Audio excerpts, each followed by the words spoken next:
Welcome to Your Financial Maven, where we talk all about understanding your money. I'm so glad you're here. I'm Samantha Mittman-Besnoff, certified public accountant. I've been in the accounting field for over 30 years, and I absolutely love sharing my knowledge all about your financial empowerment. Enjoy the podcast.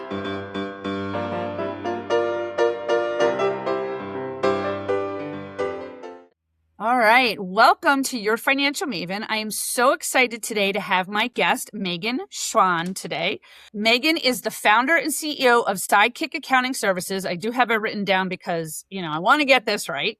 It is a national virtual accounting firm, and you're on a mission to change statistics that 8 out of 10 small businesses fail.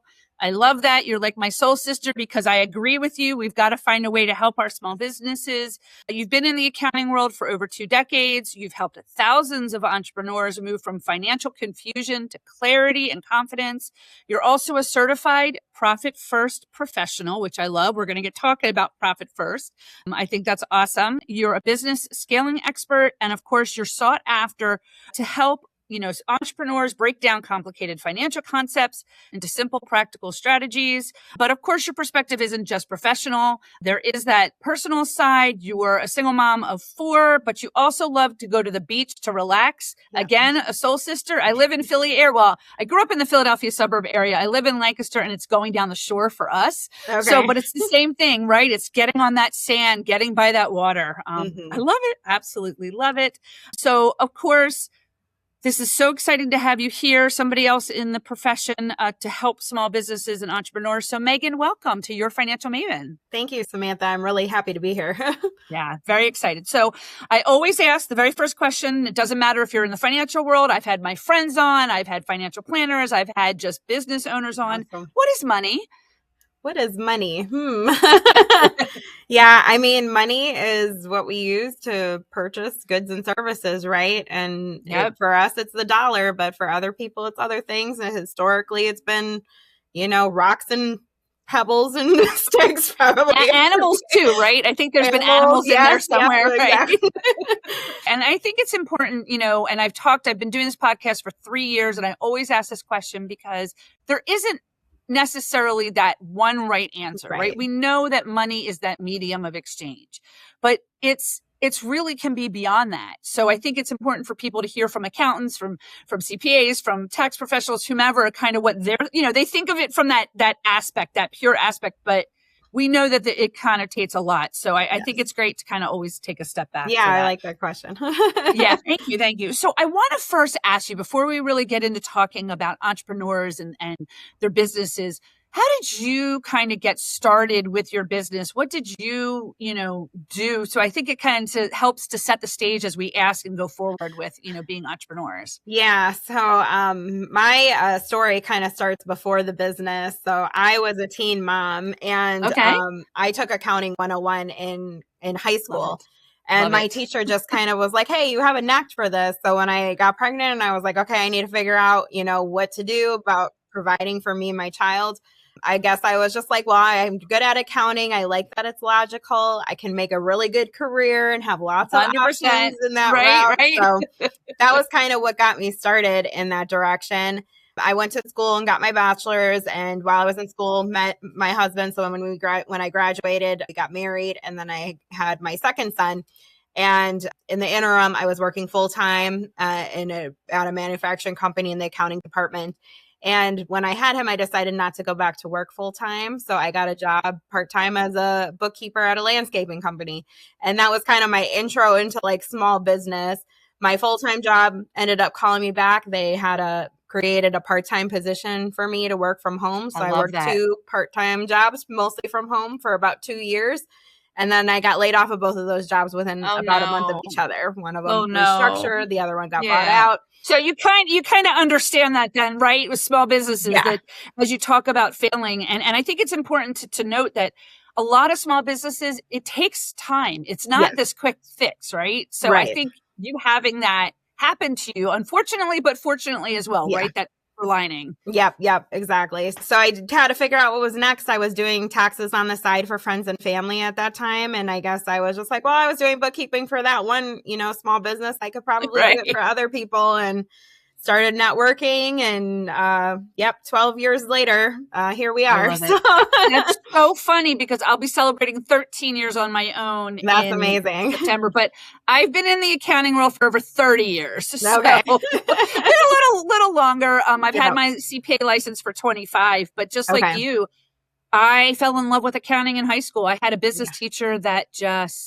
the passion that he had for it. Those teachers make a big difference. They really do. He passed away a couple of years ago, so it was really sad to hear that he had passed, but he just really, that love for business and for students and accounting and just different things. So I feel you. I think this is so cool. So you're on your own for 12 years now. You know, you're a mom, you've got your kids, that whole balance. And I think it's important for people to understand that as entrepreneurs, we're already overwhelmed, right? We're selling or we're making whatever we're doing, whether it's us in the financial world or a widget or a product, whatever. But now we've got to add that finance. And I'm sure you see it. I see it all the time. But they don't necessarily want to know. Yeah. They want somebody else to deal with it. But I think it's important that they do know. So what are some of the first steps or strategies that you give to your clients to kind of help them take a deep breath and then kind of move forward? That's a great question. I think right off the bat, one of the main questions we ask is, do you have separate accounts, bank accounts? Because there's all the time, right? Yeah. That is the very first question, 100%. That is the very first, piece of it. But, I think the other thing is, I hear a lot like, oh, I'm not good at math, or I don't really know enough about this. And it's just one of the things that I talk about a lot is like knowing your numbers has nothing to do with you being good at math. It has nothing 100%. To do with me being an accountant. It has everything to do with being a business owner. And if you want to be a successful business owner, you need to learn how to lean into your numbers, not shy away from them. And you'll get the places faster, quicker, more successfully if you pay attention to them. And I think it's intimidating because when you go through trainings, and I do a lot of trainings and workshops, and I always tell my students or the attendees, like this seems real overwhelming when we're looking at the P&Ls and we're looking at the balance sheet because they're just random numbers. But when you start looking at your numbers, you start to correlate the connection between your decisions and how your numbers reflect those things. And so then they become more personal to you where you can lean into it and they become less intimidating. And then like you mentioned, we're a certified profit first firm. So we use that a lot of times to help bridge that gap that people feel between their financials and what happens on a day-to-day. It makes my numbers more tangible, in my opinion, in my experience. And that really helps business owners to really kind of make that connection as well. And so that's really powerful. Yeah, 100%. It is interesting when, I do workshops as well. And when you're talking to small business owners and the light bulb kind of goes off or there's panic that sets in, we're not trying to panic you as entrepreneurs, right? We're trying to give you the tools. Right. And they get a little panicked. And then as you're talking more, they talk to me afterwards and I'm like, it's okay. Take a deep breath. Yeah. Like, got this, this is what you should be doing. And I've had clients over the years that were with somebody else or tried to do it on their own. And of course they got overwhelmed and they come to me and they're all like panicked. And I'm just like, okay, first step, right? Do you have a separate bank account? That's always the first step. But then what is it that you're doing? What do you need to understand? And I think I provide that area of grace and no shame because I think business owners need to understand that as well. Yeah. Right. Yeah, for sure. Mm-hmm. And it's so interesting because I think what we talk to business owners about, we can correlate also to individual and personal finances. And it's so interesting. You say when people say, oh, I don't know math, right? I don't know if you've gotten this, but over all the 30 plus years I've been doing accounting, I've gotten, oh, you must be a math major. And I'm like, no. I don't know if I've ever heard that one, but I hear like, you must love numbers a lot, or I get, oh, so you're a math major, and I'm like, no. I said, I can add and subtract, divide, multiply, and use computers, calculators to do that, but math is a whole different right. It's a different ballgame. I was actually at hand PT today. I had surgery a few weeks ago on my thumb, and I was at PT and I was talking to the PT and the assistant today. And the assistant was so funny because that's what she said from a personal aspect. She's like, I don't like math. And I looked at her and went, you can add, right? Like that was it. And then I said, no. I said, it's really understanding what is the money that's coming in and what is the money going out. that basic thing, so do you find that once you have that first step, your clients, the people in your workshops, the people that come to you for this, that they breathe a sigh of relief? Like, are they, Yeah. Yep. That happens a lot. I think, like you said, there's a lot of like misconception around like what accounting is, what it means to business owners, what they need to be responsible for, and I think that's where kind of that overwhelm comes in. So I think when we kind of clearly define what needs to happen, whether that's somebody doing, their own books, or, they're at a level when maybe they can do their own books, but they really shouldn't be doing their books, kind of 100%. 100%. Yeah. So, we start having those conversations like, well, this is, looking through it. And like I said, that correlation of like, this is the decision I made. And then this month, this is how the numbers looked. And, okay. So that's why that happened. That clarity, it starts to kind of take that pressure off. And then, like you said, kind of creating that safe space. Like I've heard that so many times over the last 12 years of just like, oh, you're so not judgmental. And, I feel safe talking to you about this. And it's like, it kind of blows my mind, and I'm sure you can relate as a colleague in the profession, just like the number of people that are just like, oh, I felt judged or stupid, or they never got back to me. And I'm just like, it just kind of blows my mind a little bit, because I'm like, this part is so important for businesses. And unfortunately, there's a lot of people in our profession that don't value that, Yeah, I mean, it is a reality. And I think it's that gap.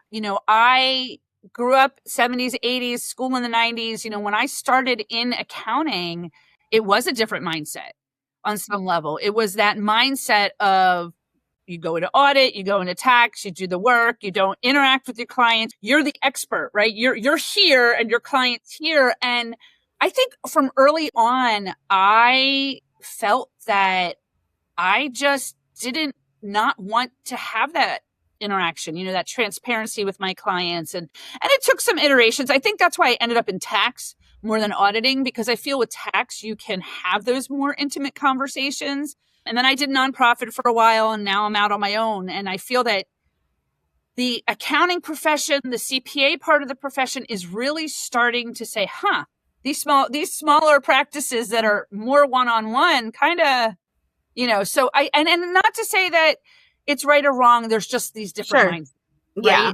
And also, as you know, not every accountant is right for every small business. Oh, yeah, for sure. Right. So do you focus on any particular industries, or is it just, small business owner needs my help, I'm going to see what I can do for them? Yeah. I mean, we're pretty agnostic in general, but we focus on, I guess, like promoting or whatever, marketing.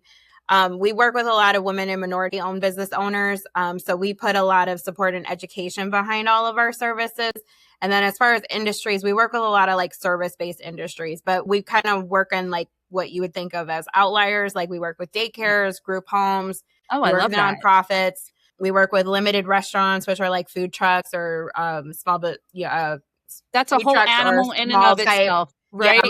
Yeah. Right. Yeah, exactly. But not as extensive as like full service restaurants, as well.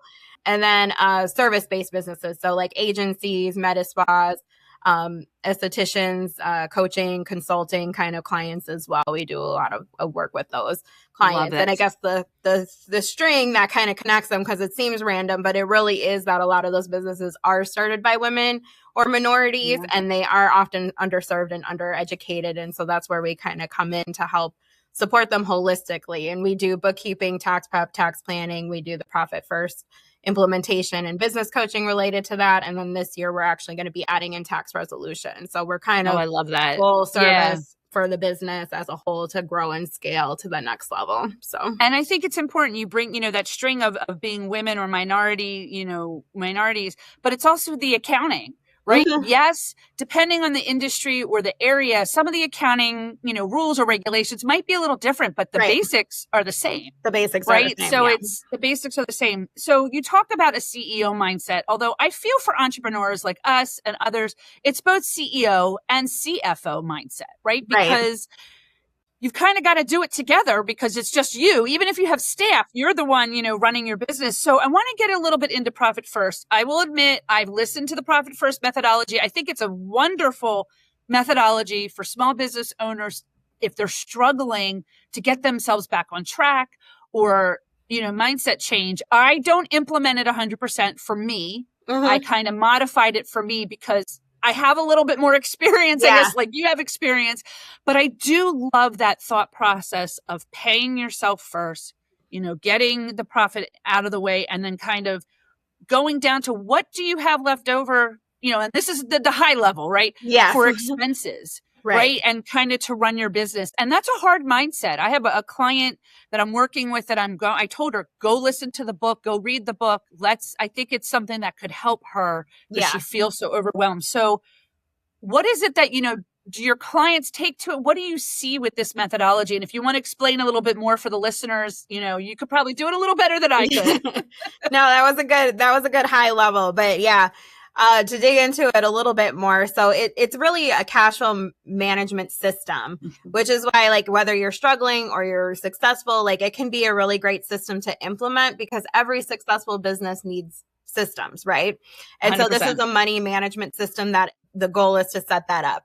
So the concept is your income comes into one account, and then based off of looking at the year as a whole, we come up with like the percentages of what the different buckets need to have. So we have, your owner's comp to pay yourself, which you should, and your taxes, because a profitable business, right, will be a truly profitable business will be able to cover your compensation as an owner, whether that's payroll or distributions or draws, like it should cover all of it. Your tax bill that you get at the end of the year, and then profitability so that you can reinvest into your business. So those are like the three accounts, income account, and then like you said, leftover is operation expenses is at the bottom. So you kind of flip that accounting formula around where it's income minus expenses. What's left over is profit. We flip it around and do income minus profit. What's left over you use for your expenses. And that helps a couple of things. And one, it forces profitability. But the other thing is that when you are only allowed to, or you only limit yourself to use a certain portion of it, it also fosters innovation and creativity, which you need to have as a business owner. So like, if you're like, oh, I only have this much resources, how can I make this work? So like it builds that kind of in. But the other thing is when you have it set up as a system, you also have early indicators that there may be a problem, right? So like if there's a red flag, you'll catch it a lot quicker using a system like this because maybe something will be short or, it won't be as high as you expect or you're not meeting your monthly break even, Right. So. And I think you bring up this point. I did just do a workshop recently for small business owners talking about profitability. And the biggest thing is for any business owner to know is revenue does not equal profitability. Right. Yes. Right. In the sense of what is at that bottom after you take your expenses, that profitability, hopefully not a net loss, but a profit, there's other things that can whittle that away. Your revenue's coming in, but remember time and product, inventory, right? So I think you're right. I think by flipping that and saying, okay, I brought in X, $10,000 at the beginning of the month. I got to put away for my owner's draw. I got to put away for my taxes. And now I got to put away for my profit. And then like, wait a minute, like, this is all I have left. How am I going to pay my bills? How am I going to do this? So it forces you to go back in and say, well, maybe my utility bills are too high this month and I didn't know that. So I think that's a great way for businesses to think about their finances. Yes. Yeah. Yep. It's really about like, cutting what isn't being used. Really, it's really about like optimizing every dollar in your business, right? So like you want every dollar in your business to be optimized, that you're getting an ROI on it. We always tell people when we, kind of start the process of this, we do an expense analysis and the owner has to go through and every expense line item, like the detail of it. So like, Canva or Facebook ads or whatever, like every expense, they have to say, does this have a purpose and an explanation for why I'm paying for this? And if it's not, you need to cut it.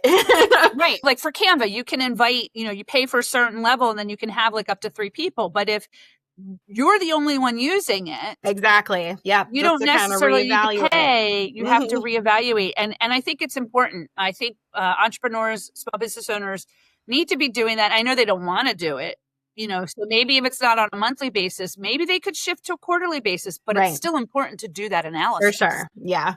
Especially in today's, day and age, I feel like we're so subscription heavy. It's so easy to sign up for things. And then you're like, oh, I didn't realize I paid for that, and set it and forget it, baby. Set it and forget it.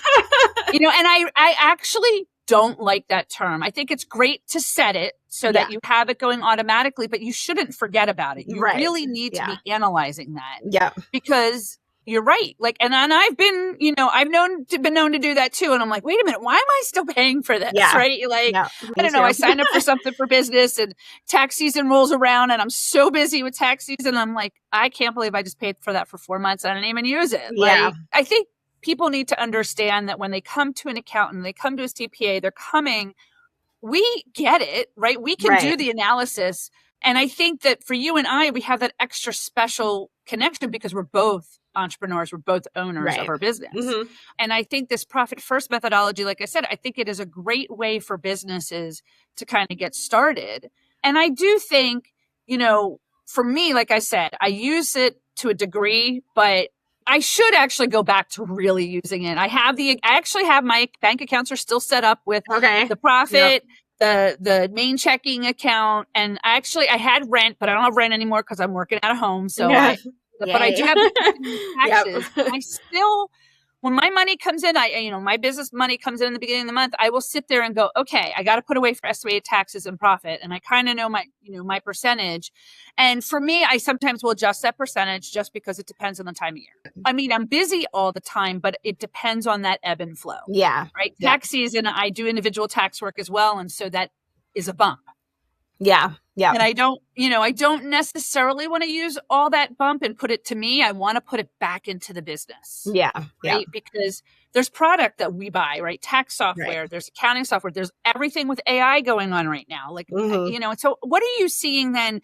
And I bring up AI. I was just at a Pennsylvania Institute of CPA's annual conference and AI was the big thing and talking about accounting. But the interesting thing is they said people like you and I as accountants in this space, because we could utilize AI really to help us with some of our stuff, we can service our clients more. So what are you thinking about AI? What do you do with your clients who are also thinking about AI in the financial space? How are you helping them kind of navigate that? Yeah, I have honestly not done a ton in terms of like our clients. Internally, we are, looking at more ways to implement, to make workflows more efficient, because the reality is that you got to kind of embrace it if you want to stay in the game, right? Yeah, unfortunately, yes. But the other side of that is really like our differentiator is building that relationship, and building 100%. That advisory, kind of piece into it as well, because AI is great. I mean, I use it a lot for myself for, content and planning and, brainstorming and things like that. And starting to use more of like the agents, and different capabilities there.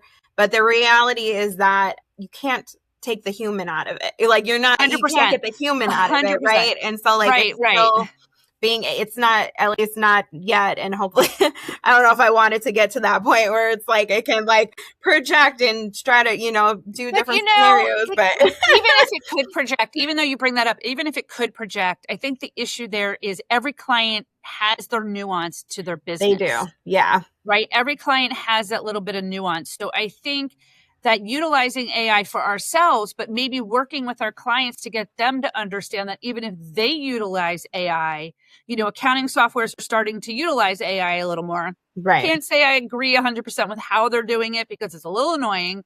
Right. But I understand the process, but we still need to have that like, hey, you need to still review this. Right. Right. Yes. So I was wondering if any of your clients kind of threw it into AI or they're using AI more and they're coming to you going, this is what it's telling me. And you're going, well, wait, let's take a step back. Right. We have more on like the tax side of things where people will be like, oh, well, I asked ChatGPT about this tax question and, what do you think about that? And I'm like, yeah, they gave you the wrong information. I'm like, first of all, it's pulling from information from a couple of years ago. So like a lot of times it's not accurate, up to date.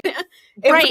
And nothing against our clients or just people who aren't in our field. They might not know what kind of question to ask it. Exactly. Yeah. Right. At least not fully or like, right. how to ask it specifically. So yeah, we've definitely seen more of that on that side. I guess on the bookkeeping side, because most of the clients we're the ones doing the bookkeeping. So they typically aren't in their books a whole lot outside of maybe the invoicing piece. We have some clients that do their own invoicing still, but we do a lot of that piece. So we haven't had really any questions come up about that too much. I know there's a lot of people that don't particularly care for a certain software that's pretty big that has recently implemented. That certain software, I think the issue has been, and I'm sure you've seen this too on your end, is when they are making changes, not talking to the professionals that are heavily using it. It's an issue. Yes. And I think that's the frustration. Oh, for sure. Yeah. And I'm not saying that this big software, a good, bookkeeping software, it's just the change happens so fast. And I think not having or utilizing the knowledge that we have to help our clients, because I've had clients call me because I have clients who do their bookkeeping, but they want me to go in there, check the transactions, help with stuff.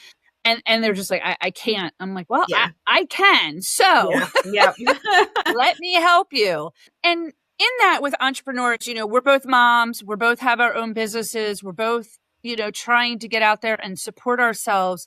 And it's not just mom. I think women in general, right? You brought it up that women in general, I think, are underserved. Yeah. Just in all different things. But I think for business, I think whether they're in the corporate world, they're on their own, I think we're underserved. And part of it is that balancing growing your business, doing your business, and whatever your family life is, whether you're married and have kids, whether you're a single mom and have kids, whether you're on your own. I think that can be intimidating. So is there any kind of advice, anything you've seen that maybe in particular you see with women that can, help them kind of get over that hump? Well, I think one thing is like releasing the expectation that there's a balance, because really there's no such thing as a balance, at least in my opinion. And I mean, I'm a business owner, I'm a single mom, I do, life solo. So I think I can speak to that, but a little bit. But it's like more of a shifting of priorities, and I think that's one big benefit we have as business owners, where we can create that flexibility within our lives and also build businesses that support that, lifestyle as well. A lot of that comes back to knowing your numbers and having that plan to move towards that direction. But I think releasing this expectation that we have to do it all, it can be really freeing, so like sometimes it's having somebody come in to help clean the house. I have a meal prep service that I use right now because I'm trying to get healthier, but I don't have time to meal prep. And it's just like the reality of what it is, I agree with you on that. Like I said, I had hand surgery, and I said to my husband, I'm like, why didn't we hire like someone to come clean the house over the last few weeks? Yeah. Like just to help from that aspect. Yeah. And he I love my husband, but he doesn't always think that, certain things financially don't make sense to him. Yeah. So I'm like, that's fine. That is your choice. But you're right. I think, there's a balance in that shift, right? Of, like you said, looking at the priorities. And when we're running our own businesses, we're always thinking about it, right? 24/7. I don't think a small business owner stops thinking about their business. Yeah. But it's that shift. It's the delegation. It's the learning to set boundaries. Right. Yeah. Right?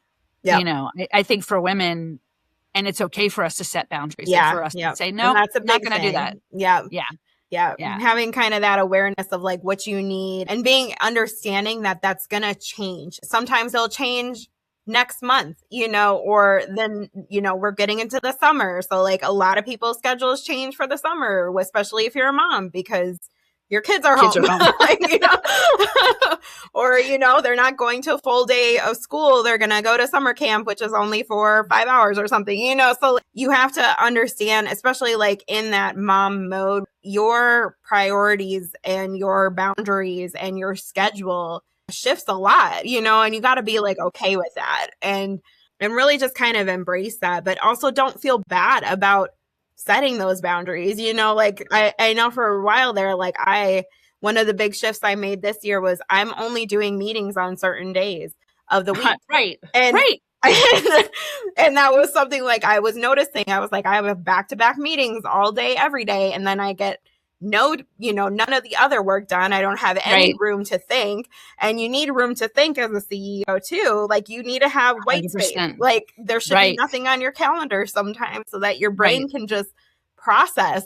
So like you have to build that in too, especially if you're growing and have a team and you're a leader, and managing. And talking to yourself is fine out loud. Yes, it is. Like my husband is so funny. We're both working from home now, and our offices we took 2 of the 4 bedrooms over. And nice. So he's been home for 6 years because of COVID, and I decided after tax season last year, you know what? I don't need to have an office space. Like I don't need that money going anywhere. But it's so funny. He'll tell me sometimes later, we're with our kids, we're chatting with them, and he'll go, "Your mother's funny." He'll sit there and he'll hear me like talking through a problem. Right. But you got to just hear it out loud, yes, you need that time to do it. And I think for women, we have to give ourselves grace. Like you said, I think there's no shame in that. And setting boundaries, you know what? If your client's not happy that you're setting boundaries and maybe that client or that customer or whatever that is just isn't right for you. And it's okay to say no. It's okay to fire them. It's okay to say I'm done. Like, And often it's very free. It's way more freeing doing that. And then like, I always 100%. Like to say like, then it makes space for a better, more aligned client, So like anytime we lose a client, I'm like, oh, they just weren't a good fit for us, and we assess to see if there was anything we could improve or, maybe did wrong or communicated, incorrectly, but you take a look at that and fix what you can and let the rest of it roll off and just kind of keep going and make that space for better clients because not everybody is in alignment and that's okay. No, and giving yourself permission. I think that is important, and even setting the expectations with whomever you work with, whether it's client-based or it's service-based, retail-based or whatever, sometimes you have to do that. You just have to say, you know what, I'm closing the office or I'm closing down for a couple of days because I got to do X, Y, Z. It's truly just something I think as women. And, because people were like, oh, how could you do that? You're taking time off for this. Well, because I am. Yeah. Right. Yeah. I mean, it just, and in that shift, right. When I first started out on my own, my kids were young and my youngest has a rare migraine disease. So I was dealing with a lot of that. But as they got older, they're both in their 20s now. The one actually just came home from college for literally 24 hours. He's finished his semester, but he's living up at school for the summer. And he came home to get the car and he left today. And I was sad because I don't get to see him that often. And so the seasons shift, but I have found myself also, like you said, that understanding of, wow, I have more time to dedicate now to my business because I'm not necessarily having to go get the kid or drive them somewhere or take them places. Which I kind of missed. Don't get me wrong. I do miss that. Mm-hmm. But understanding financially too, how that shifts too, because I think when I started to do that shift, I started spending more on the business because I was trying to get out there, right? Networking, marketing, started the podcast. Like it's okay to kind of have that dip in your business and then go back up, so have you seen a lot of that with your clients as well? Yeah, I think depending on where they are in life, it definitely makes a huge difference. I know even for myself, like that was one of the things when I, got pregnant with my 3rd child, I wanted to I had my business, it had been going for a couple of years at that point, and I wanted to be able to take some time off. And so I hired. So for me, like the trade-off wasn't money, monetary, like I took a little bit of a hit, I guess, with my finances as far as like what I paid myself. But for me, I had that time freedom. And so like that was worth more to me than a 100%. salary, and that's what I tell people too, when we do like Profit First, because Mike has the target allocation percentages in the book, which are like the most elite, companies that he studied and surveyed at those income levels. But I always tell people like your business those are great. And you got to have a target because you got to have a direction. But at the same time, your business needs to work for you the way you need it to as well. 100%. And sometimes it doesn't look like the target allocation percentages. Sometimes it's you making a little bit less so you can have more time freedom. And that's definitely something that we've seen with our clients and we coach them through. I mean, everybody has like a minimum of what you need to make, right? And you should be at that minimum. But like Other people, it's like, I don't need to make 300,000. I just need to have this, and I'm comfortable and I'm good. And, that I can give back and, whatever it looks like. So your business can look however you want. And having that flexibility and freedom is good. Right. I think you make that good point there too, that it's your business. Yes, there are standards, there's regulations you have to follow, right? There are certain things that in your field or whatever you have to do, but it's your business. There isn't somebody above you saying you have to do this, this, and this. You have to work this, and this. Yeah. So I think for women in particular, but entrepreneurs, that makes us more powerful. Yes. That we can, and I think we need to lend our voice to that more. Yeah. Yep. Yeah. Yeah. I agree. Yeah. It was really instrumental. And even just like, then I had another one. So my two little guys are Irish twins. They're 12 months apart, so it was like back to back baby. And then I unexpectedly, separated and eventually divorced my husband. And then we moved across the country. So it was like, there was a lot of life events that happened in that period of time. And I was very thankful though, because my business was profitable so that I was able to make quick, fast decisions, big decisions, in a small amount of time because I had that flexibility. And that's really what our passion is now at Sidekick, is helping other people have that so that they have options in life. Like that's really the centerpiece of having a successful business, is if it's able to provide that for you. But the only way it's going to be able to provide that for you is if you are successful and sustainable and profitable. So like, that's where those things go hand in hand. Right. And by me saying earlier that revenue doesn't equal profit, it doesn't mean we're not saying we don't want you to be profitable. Right. You just have to be aware of that because, people come in and say, I made, $100,000 in 6 months, but where's it all going? And keep? How much did you keep of that? What are you spending on? And then of course the estimated tax part with this whole thing gets a lot of small business owners, oh my gosh, I got to put taxes away. And I say, yes, because you don't want that penalty at the end of the year when you go to file. So that's why Profit First puts that in a separate bucket. Yes. Right. That's why they have that set aside. So you understand that. Now, if you're an S corporation small business owner, it's a little different because you have payroll and there's some stuff for the shareholder, but that doesn't mean you can't do the method and you can't still have for that. It's just you have to be aware of that as well. Megan, this has been fabulous. I love this. I love having somebody that's like a soul sister, a cohort, trying to help small businesses. Any other last minute tips or insights you want to share with my listeners?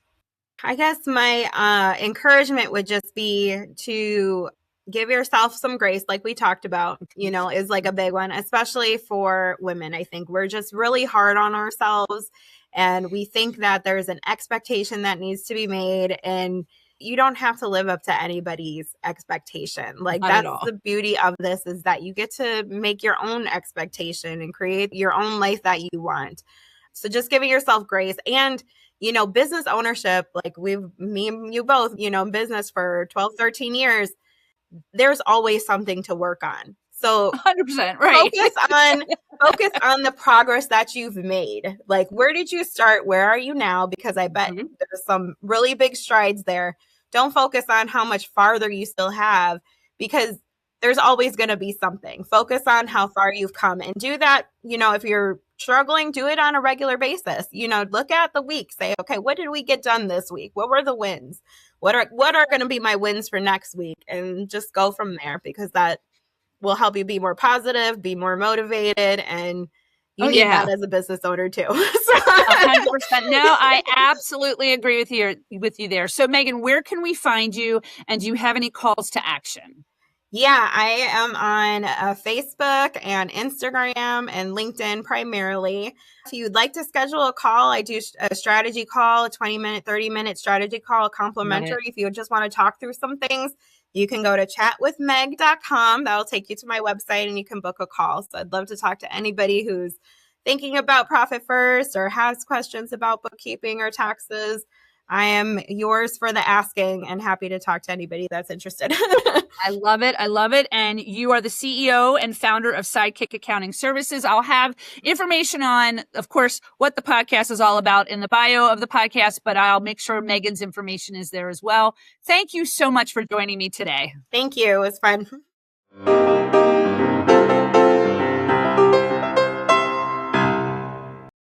Follow, like, and subscribe to Your Financial Maven wherever you listen to your podcasts. And make sure that you leave your money stories or questions for me at www.yourfinancialmavenpodcast.com. I cannot wait to hear what you have to say about money. The purpose of this podcast is to provide general information on the subjects discussed. It is for educational, informational, and entertainment purposes only. It is not meant to resolve your specific financial needs or situations. Please consult with your CPA, tax, or financial professionals. Your Financial Maven is hosted and produced by Samantha M. Besnoff, CPA, and Your Financial Maven, LLC. Editing is done by Chris Zarnock of KM Zen Creative. Music is written, composed, and performed by Daniel Shore.